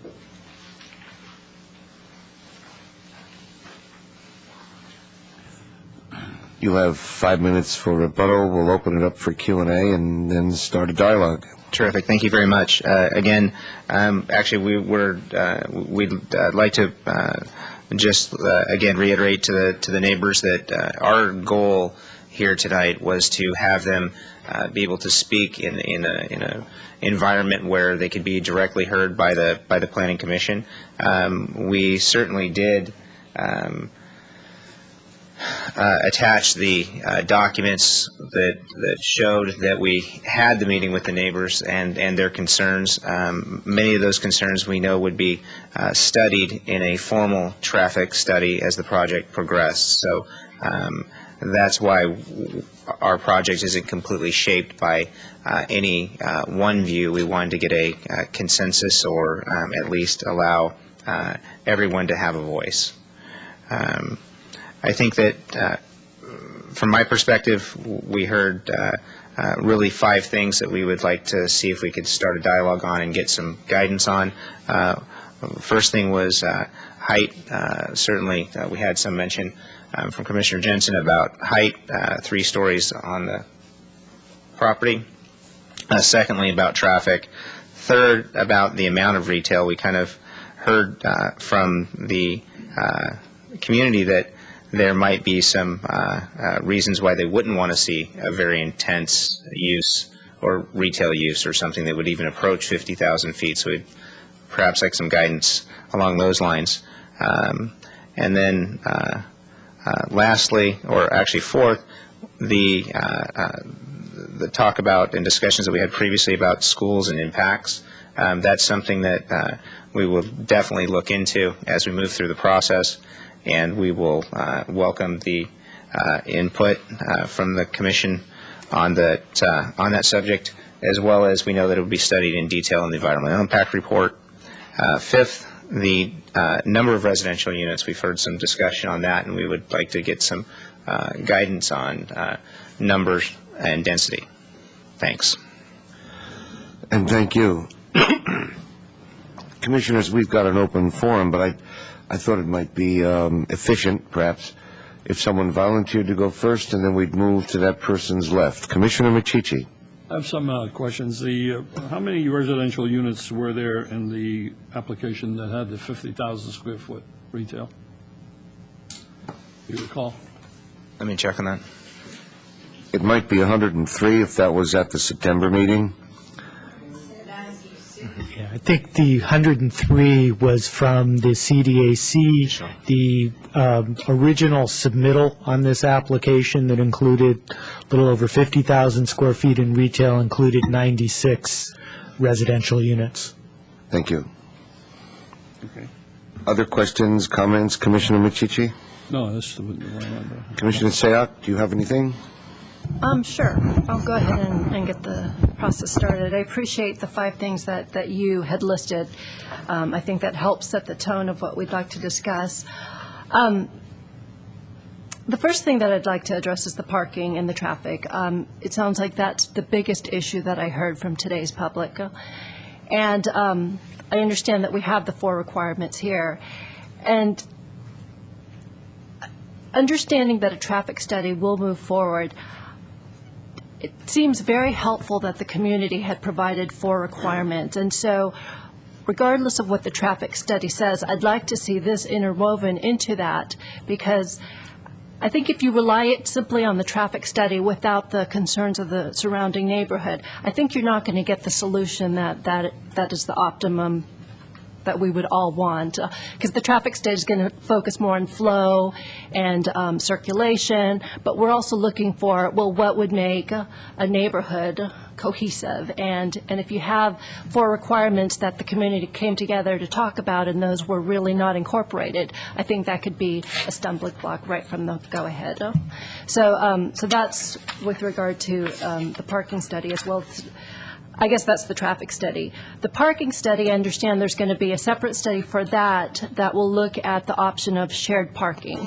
To be quite frank, I'm not an expert on parking, and so I'd like to defer and see what the parking study has to say on those matters. With regards to retail, I understand the concern that the town has on the revenue that will be lost with the auto dealerships losing. I am very hesitant on providing a minimum on what should be there with regards to the retail. First, we could provide a minimum and we could say what we want, but the economy and the surrounding neighborhood may not even support it. And I think the worst case scenario is we have 50,000 square feet of retail that's just sitting vacant. So I, for one, would not support a minimum. I know that a fiscal use analysis is a requirement. I'm assuming that with your own partnership and development that you guys do your own studies that would show what would be realistically supported by that property in terms of retail. And so I'd like to see those numbers come back when the package comes forward. With regard to the residential portion of that, I understand that it is a proposed development, but I would like to see the underlying density that's already there, which is the 5 to 12. I think that is what's currently adjacent to you. I think anything larger than that would just be too dense. And given all the other issues, certainly with the traffic, I think 5 to 12 is fair. With the setbacks, I would like to, again, adhere to what's the underlying zone. I think, especially if you have such a large intense use, moving it back to the appropriate setback, I think that would provide a nice buffer so that as you're going along Los Gatos Boulevard or Blossom Hill, whether pedestrian or in a car, it doesn't just feel so overwhelming to have this large development on top of you. And as with regards to the architecture, the design, I have no specific comments on it. I'm sure that as that comes forward, you have a great architect. I'm sure that that'll be nice. But I definitely would not support 3 stories. There's nothing largely there. It would, I think, stand out. And 2 stories definitely for the max. And with regards to the residential portion, I am curious to see how you plan to do a combination. You mentioned combination of living so that you may have seniors who are downsizing. You have people who may want to buy into Los Gatos, that entry level, maybe some families. I would like to see a mixture of that so that you do lessen the impact to the schools. But it also creates more opportunities for those who are trying to buy into Los Gatos, and that's something that many of us have said with all the developments that have been coming forward to us. Trevor, could I ask you a couple questions? Just If the chair will allow.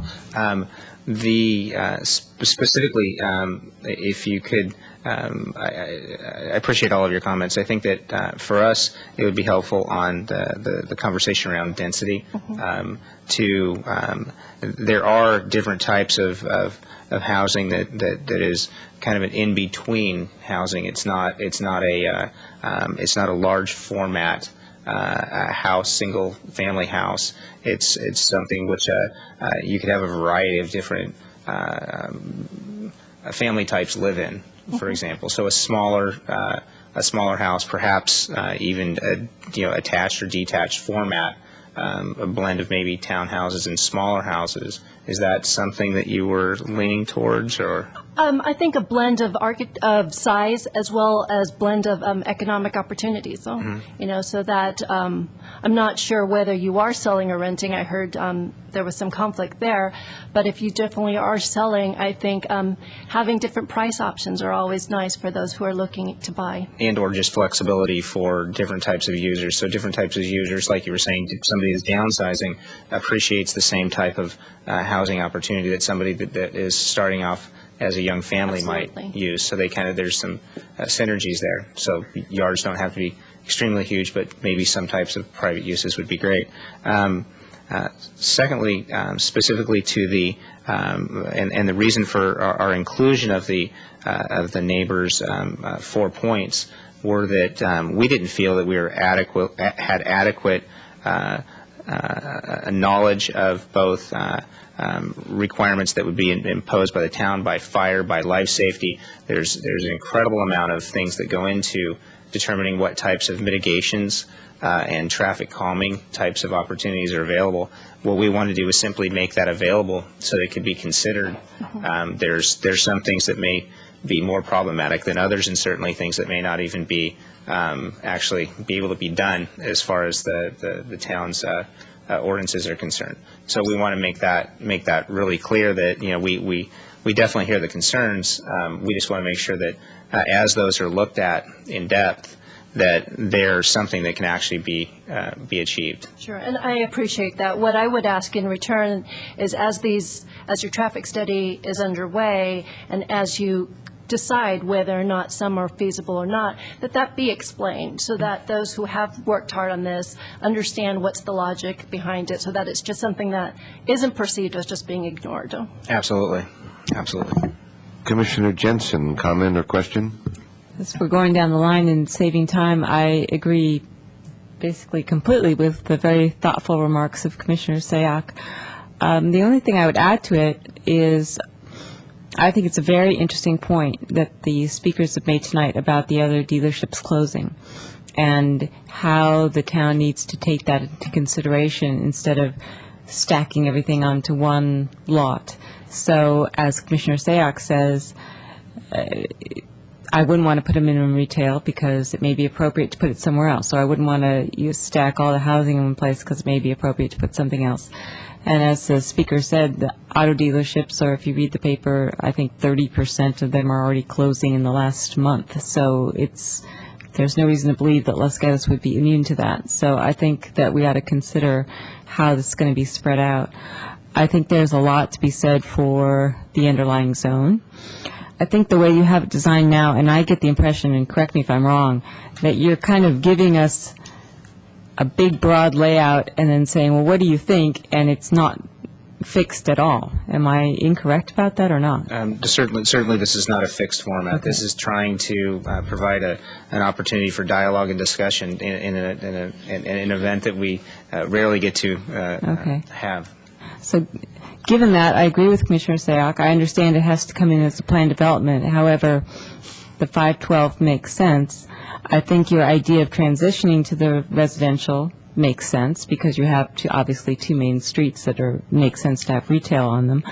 But your circulation, I think, needs to be really considered. And I think it's a mistake, from my perspective, to create an island.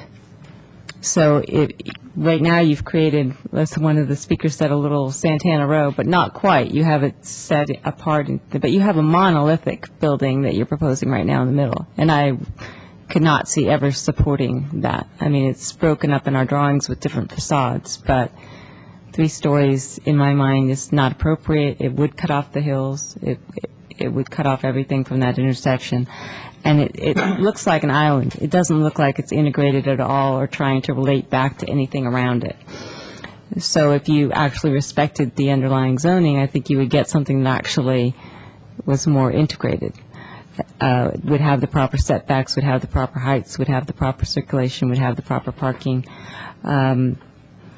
Commissioner Say, I talked a little bit about shared parking.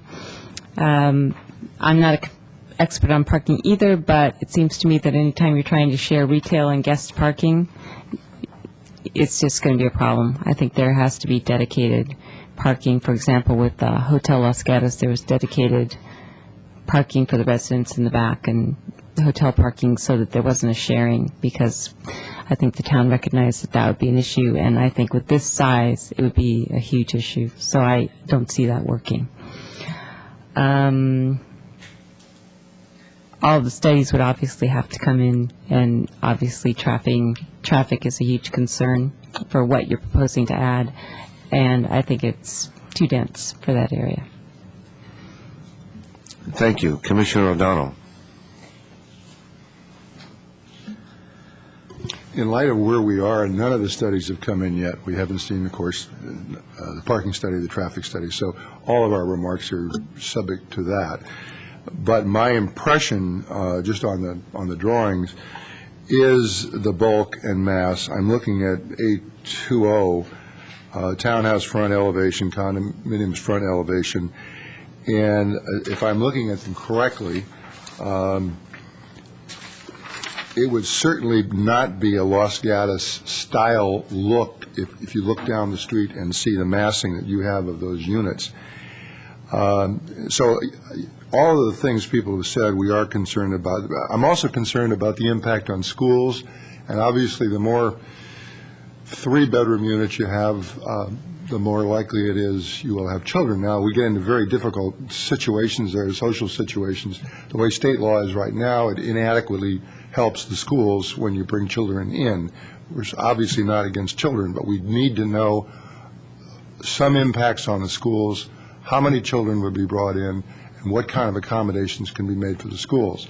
We just spent over $90 million in a bond issue on the schools, designing the buildings, and we need some input from the school district on that. So that goes to residential mix and the impact on the schools. The bulk and mass, from my opinion at the moment, going down Blossom Hill, I think you'd have a particularly difficult impact with the drawings. The 3-story height obviously does bother a lot of people. I, at the moment, can't think of any reason why you'd have that either. I've looked at the minutes of the CDAC meetings, the 2 you had, and it is clear that people have done the numbers and they've decided how many units they need. You had one point where you had 50-plus acres and 86 units. You had another where I think it was 50-plus acres and 103 units. I think that was the numbers. In any event, we have both of those. Our difficulty is not what the numbers are. Our difficulty is what it's going to look like. And at the moment, this is too dense and too much bulk. On the retail, I don't quite understand some of my fellow commissioners' statement on that. We, I think, have to come up with some kind of idea of what we want in retail, whether that's 50,000 or 15,000. Otherwise, I don't understand it. Now, that's up to you to tell us what you want, but it's up to us to tell you whether we agree with that. And I will say that I start with some supposition that that is a corner which those of us, and I've lived in Los Gatos, I don't know, 37 years or 39 years or whatever it is, that's an area where people do go to shop. And I don't think there's anything wrong with having some retail there. I'm not arguing in favor of big supermarkets or anything else. That's not my business. But I do think retail is important, and I do think at some point this planning commission is going to have to recommend something on retail. At the moment, I don't understand how we would not do that. Maybe I'll be educated on that. On the circulation, that's obviously a critical issue, and I think there are lots of things that can be done on the circulation. I think the neighbors have a justifiable concern, and I think that ought to be seriously addressed. How you address it, I don't know. We haven't seen the studies, all that kind of thing, but it ought to be addressed. And at the end of the day, the neighbors should not be seriously negatively impacted. On the parking, again, we don't have a parking study. The number that we would normally require is being way undershot. The shared parking, the town council did approve, as I recall, shared parking over on the motel, where they said, well, the motel's a night use and the retail's a day use, and they allowed some shared parking. I think, if I recall correctly, the Planning Commission was not in favor of that, or at least a number of us were not in favor of that, but the town council, as I understand it, did approve it. So shared parking under some circumstances, I'm sure, could be taken into consideration. How much credence you give it, what you credit it with, I don't know. And you'd have to show us. That, again, goes to retail. If it's all residential, we don't have that issue. So I guess the long and the short of it is, my view is it would require substantial changes to meet the comments I've made, and also, I think, to meet the concept of Los Gatos, as certainly I have it in my head. All of these other car places, which I agree with, we know of Chevrolet and we know of McHugh, and I agree with one of the speakers who said probably all of them in a fairly short order. On the other hand, we'll have an application before us or arguably before we have that kind of guidance. The town council can get going again on studying that. We have a vision for Los Gatos Boulevard. That's an old report. So I would like to have us address this more wholly than we are doing. But I don't think, practically speaking, for this project, we're going to have been able to consider what we think is going to happen, but we ought to take it into consideration. So I think I'm probably at the same level you are. I'm sharing you concerns I have, because the project at the moment is a thought process. So those are my thoughts. Thank you. Commissioner Bourgeois.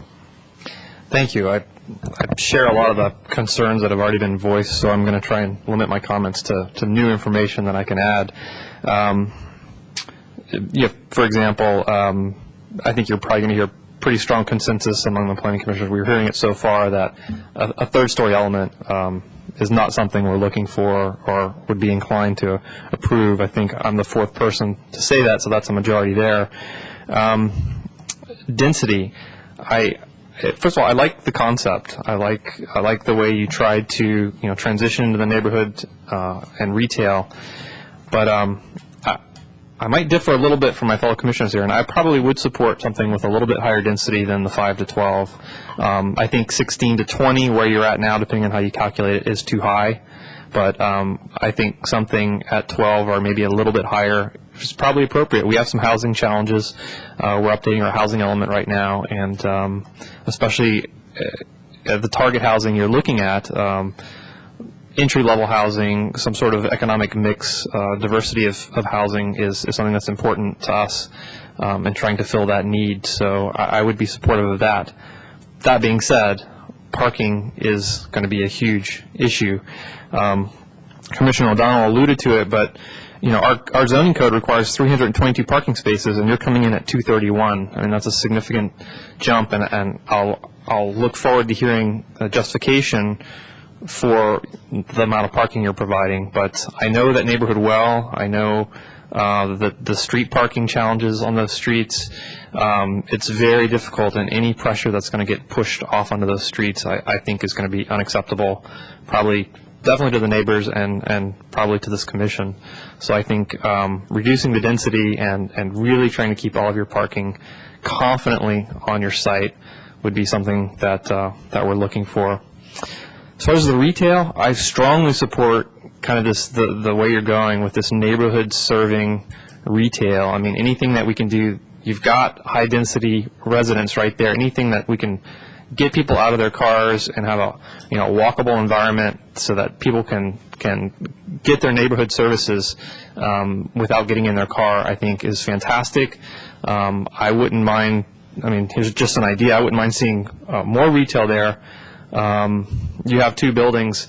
on Los Gatos Boulevard, maybe wrapping a third building onto Blossom Hill, so you kind of have that retail around the perimeter, and then kind of, I don't know, it's just an idea, but I would be open to definitely seeing more of that type of retail on the site. And another thought I had is with your traffic impacts, I'm pretty sure you're probably going to be required to produce a community benefit. Some of these traffic calming and perhaps bike lanes on some of these neighborhood streets that the neighbors are so concerned about might be something to think about when you're thinking about community benefit for this project. So, and then I support the majority of the comments that have already been made. So. Thank you. Commissioner Telesfori. Thank you very much, and I support as much as that I've heard, so I'll try to be brief as well.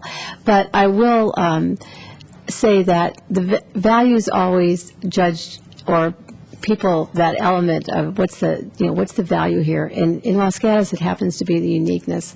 And quite frankly, with this site layout, I didn't find anything very unique. And I've been in other shopping areas. I've been in other towns where they've really treated this like a town center, where people, when they shop, can also gather. They can be sociable.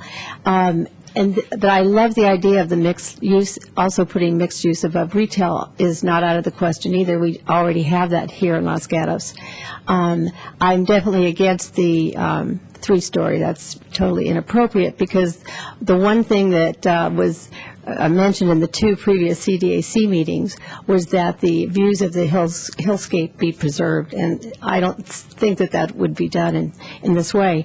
I'd also like to see you do more creative site layout, something that's more human scale, user-friendly to both the people that will be coming from the outer community into this space, as well as the people that are living there. I understand why you broke up the shopping from the residential, but I think that there needs to be a better transition from the housing into the shopping space. And for one, I would definitely support much more retail. It was auto commercial anyway, and so for me, I think we need to stay within that. And right now, I'm looking at about 80% of housing, and I think it's swung way too far in that direction, and I think we need to bring it back into retail that would serve not only the people that lived on the site, but the surrounding residents, and so that there are ways that the surrounding residents can get into this center easily, where they don't feel that they're blocked out. I think really the way the housing is put is sort of barrack-like and pod-like. I'm not seeing that kind. I was sort of disappointed. I wanted it to be much more organic and that encouraged people who lived in those townhouses to actually socialize with each other and not just rows upon rows of tall buildings. Let's see. So, and also you have some beautiful imagery with your plans, and I'd sure like to see some of those courtyards and those details like the arcades and benches and gathering areas and seating areas happen. Let's make that happen. We have an opportunity here, and this is an important site. And I think we all have to work together to see that it develops as we'd like it to. One thing I wanted to note is that the other 3 centers really didn't plan out to have gathering places for people, and yet, as time has gone on, chairs have been taken out onto in front of stores at all 3 centers where people do like to gather. So I don't see that happening with this concept. I'll stop there. Thanks. Commissioner Machici, you had some additional remarks. Naturally, along with my fellow commissioners, I'm clearly against the 3-story element, but I also noticed that the 2-story element is significantly higher than I would have expected, and I wanted to point that out. When I looked at your drawing A20, and I looked at the 3-level area, your 3rd level started at 20 feet 6 inches. I'm assuming the roof level on that starts at 30 feet 9 inches, because each of them are 10-foot 3-inch increments, which says the roof element adds another 3 feet to the top of it. When I look at your 2-story element, you're incrementing up 11.3 inches, and then your total height's 26, which appears to be 3 or 4 feet higher than it should be if you followed the same height restrictions you did on the 3-story. What's the reason for that? That's something that we'll certainly look into. Okay, thank you. All right, thank you. I think the thing I want to say first is that I think staff got it right. The staff report's really outstanding in giving us guidance on this project, and it provides a lot of sensitivity to, as I read it, to the neighbors. And that concerns parking and traffic. Now, we can't say anything about traffic yet because we haven't seen the study. But on parking, you're about 100 spaces short of what would be required. And 100 spaces short of what would be required means people are going to park on the street. We don't want that. We don't want that. We don't want that as much as we don't want a 3-story blocking the views of the hills. I think staff got it right to explain a sensitivity for the neighbors in the neighborhood. And I think the general plan in general supports the concept of our giving priority to existing people as opposed to future people. There will be some development on that property, but those folks aren't here yet, and these folks are. And that's going to be an important piece of what happens in the formal proceeding. So I would partner with them to the extent possible to address their concerns to the extent possible. And when you consider the kind of retail, I don't know, there's not 1 million people over in Placer Oaks or on Oak Rim, but ask them what they want. Because they can walk to those services and products without crossing Blossom Hill or Los Gatos Boulevard. I think it would be extremely convenient. We've talked about pedestrian-friendly and being able to walk for goods and services. This is an ideal opportunity to do that, to partner with that whole entire neighborhood.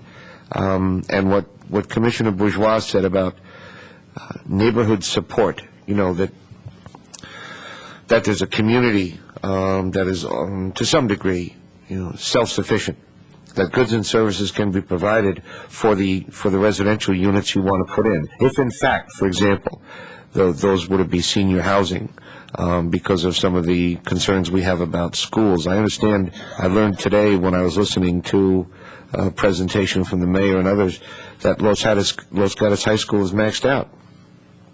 I didn't know that. That there's a great strain being put on our educational system here in Los Gatos. So if there was senior housing, then it would follow that the retail businesses below would be the kind of retail that would support that community, as well as Placer Oaks. And I like the idea of mixed-use buildings. If you want to get that second floor up there, put it above the retail and set it back, so that instead of looking at a 2-story building, you've got an angle, a line of sight that still preserves some of the hillsides. Just a thought. I don't want to design, but I'm excited about the idea of mixed use and getting residential units on top of the retail so we don't have to put up 3-story residential units somewhere else. You need to be guided by the fact that now and in the future, the Commission and the Council would probably be very concerned about the type of retail that we're talking about, that it would be in harmony with the historical district, the downtown district, and other existing concerns, that we'd be looking for something new and unique, not anything that would threaten existing businesses.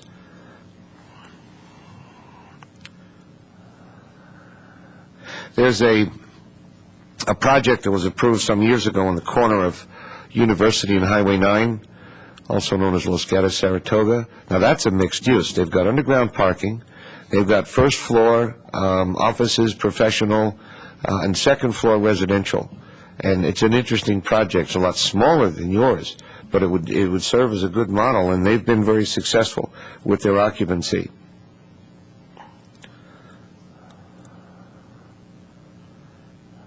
Okay. I think in conclusion,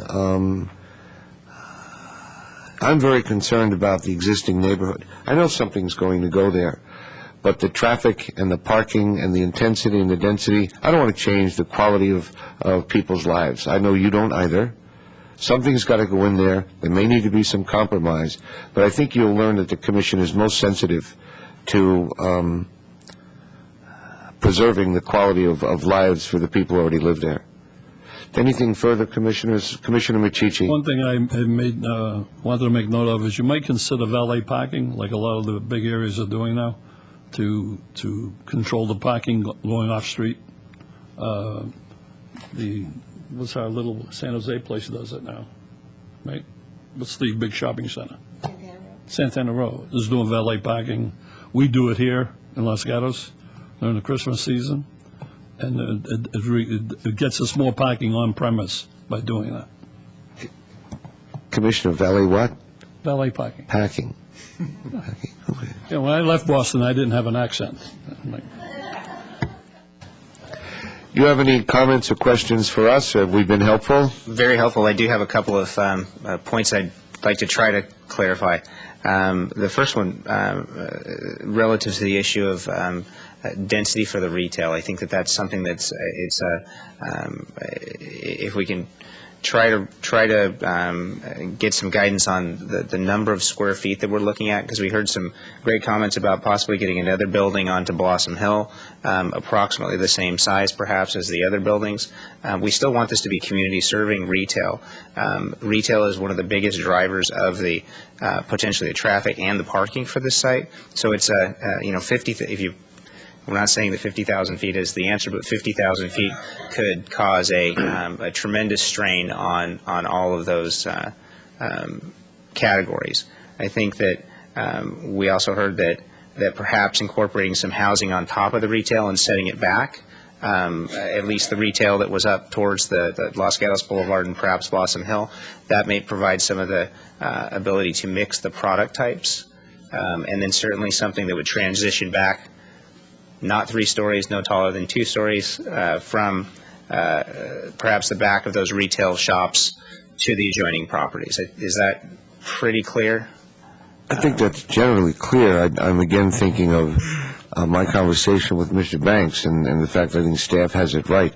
We were talking about the property as a box, and if you drew a line and created 4 equal-sized boxes inside that box, like a Joe Harry window, for example, the upper right-hand box might be where you concentrated your housing residential dwelling units. And the 2 boxes on Los Gatos Boulevard, for example, might be where you concentrated your retail. And Mr. Banks can guide you on the size. I don't know what's the right size or not, as Commissioner O'Donnell said. The restaurant, which the neighborhood and residents might enjoy, seem to make sense, but it doesn't help the town that much in tax dollars. As Commissioner Bourgeois said, that can go in the box along Blossom Hill, perhaps. I don't know. Just some ideas. Commissioner O'Donnell. I want to be clear that it is not our custom, and in fact we're told not to design from up here. You are better qualified and that kind of thing. So I could see if I were standing where you are, I'd say, well, what are they telling me on because I've heard varying things too. The only thing I heard, I think, which was fairly clear, was I've heard a lot of people speak in favor of retail that services the immediate area as opposed to big retail. So I didn't hear anybody defending let's serve a bigger area. So I think you perhaps got some clarity on that. I don't think anybody said, here's how many square feet you ought to have. I thought Commissioner Bourgeois' idea of having another building around the corner, so to speak, sounds like a good idea. Your buildings are 6,000 square feet, 6,000, that'll be another 6,000 roughly. That's maybe 18,000 square feet. But we don't know. One of the things we'll want to see is, okay, if you did that, what does that do to traffic? What does that do to parking? So you people are the experts. Our staff are the experts and the consultants who give us the studies. But I've heard one of the commissioners in particular say more residential. I heard more than what I got from Commissioner Bourgeois, which was 18,000. So I don't think anybody's trying to tell you precisely, but I have not heard anybody support retail in that area, which would be the 60,000 square foot shop market. I haven't heard anybody speak in favor of that. I would not want you to walk away from this thinking we tried to tell you what to do. Not only are we not supposed to do that, we're not doing it. We're all kind of trying to help you, but I don't think anybody's saying, if you do this, we're going to approve it. Not going to happen. And that wasn't our goal. Our goal is to try to get enough information so that we can actually come back and craft a plan that helps to try to meet all those needs if we can, and provide the best solution. I think that we'll go away from this and we'll be able to take away a lot, and we'll be able to read into the minutes a lot of what was said and be able to try to dissect that and create a project that, when it comes back before you, hopefully incorporates all those things. In particular, one other thing that I'd like to address was actually Placer Oaks itself and access from Placer Oaks into the project. There's been dialogue that's happened that says perhaps the neighborhood wants to be able to enjoy the project and enjoy the retail, and then there's other sentiment that says that we'd like it to be kind of closed off. And so I'm struggling a little bit with how do you do both those things, and what would be the important thing to the commission? For myself, I wouldn't want to see a walled community, especially if you had attractive reason for Placer Oaks residents to come visit the new project. So that'll evolve itself as you go forward, depending upon what services you have in there. Commissioner O'Donnell. We got some complaints. In fact, we have gotten a number of complaints over a period of time with Trader Joe's, that area, because there is access to the back street, pedestrian access. And when you go over there, you find that people are parking on that back street, which is a residential street, because of that access. And that's what I've heard the neighbors to be concerned about. But I agree with you. Two things are being said. It would be nice for the neighbors if they could avail themselves simply of the retail use that they would like. And if there is essentially a walled-off thing, that's probably not going to be beneficial to them. So you have some opportunity to try to address their concerns while still letting them in. I'm not saying, that's a tough assignment, but ideally, if I lived there, I'd like to be able to get to retail that would be helpful to me without necessarily walking a greater distance. But I wouldn't want to see a bunch of people parking there because of the pedestrian access. So if you take a look at that, where Trader Joe's is, a lot of the neighbors there would tell us that whatever they did is not really working for them. So that you might want to take a look at it and see if you can figure out why. There were comments from the neighbors on that very point of using red line curbs and permit parking, and maybe we should look at that in the community behind Trader Joe's, but I think that would help the problem. I don't know. Right now, I just wouldn't support no access from Placer Oaks. It just creates walls. It's not pedestrian friendly, and we would above all like that to be pedestrian friendly. I asked you before if you had enough to go with. Mr. Banks, do you have enough to go with? Yeah, I think you've provided fairly clear direction on the residential, the number of stories, the type of retail that you're interested in or that you feel is appropriate.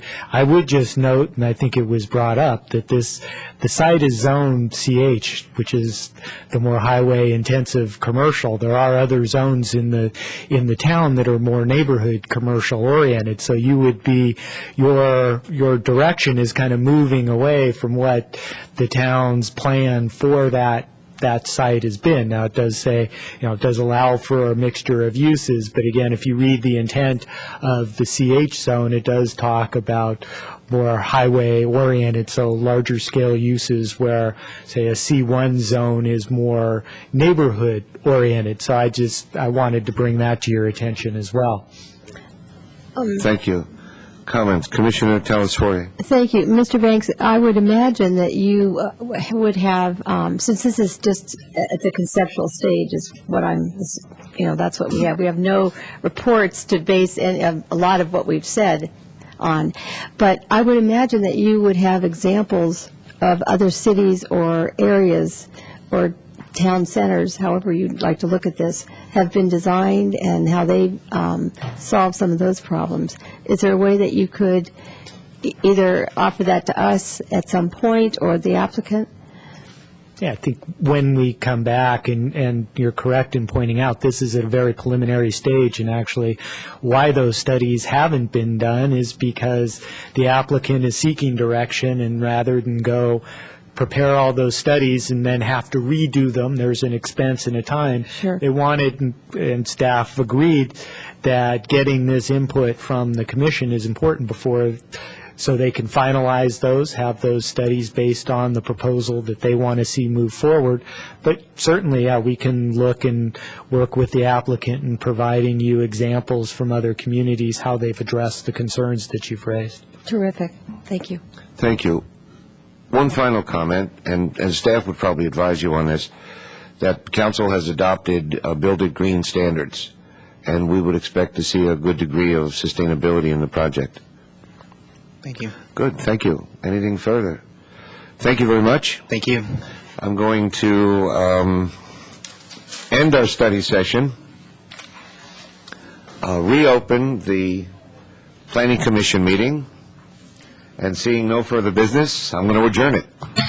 Thank you.